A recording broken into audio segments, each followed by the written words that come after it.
Juan and Ana Donado have had their wooden doll business on Etsy for 7 years. They run it from their home in Brooklyn, New York, and it's Etsy that gives them a global shop window.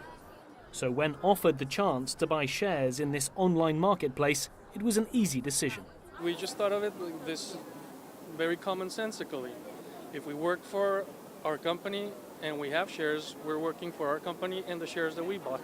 So, that's as simple as it gets. For one day only, some of Etsy's 1.4 million sellers took over Times Square, taking their online companies onto the streets. Etsy is all about these unique, bespoke products. But now that craft is meeting capitalism, will the business model still work? Based in Brooklyn, Etsy's office is a visual representation of its virtual world. Its craft credentials and unique corporate ethos are clearly on display. For its users, it's about taking these personalized goods and selling them in a very personal way. On Etsy, when you buy something, you get to know the person behind it, you get to know the story behind it. That makes it very different from the typical big box retail experience or really any other online e-commerce experience. And now this craft website has handcrafted its IPO, setting aside 10% of its shares for small investors and 5% for its vendors. But some wonder if that decision to bring its craft community into the corporate world may alter its outlook.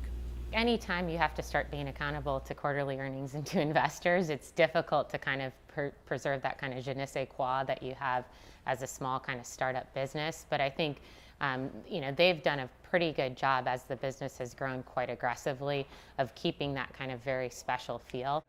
The company's revenue is growing. Sales were up more than 56% last year. But after being founded in 2005, the company has yet to make a profit. And long term, that could make it a risky proposition. The key issue is, can they maintain this growth, and how big is this market for craft and vintage goods? We're not sure, and that is really the big question on Etsy. Etsy now needs crafts to stay in fashion, and for its sellers who are buying into the business to remain loyal, even if there's market volatility ahead. Nick Harper, CCTV, New York.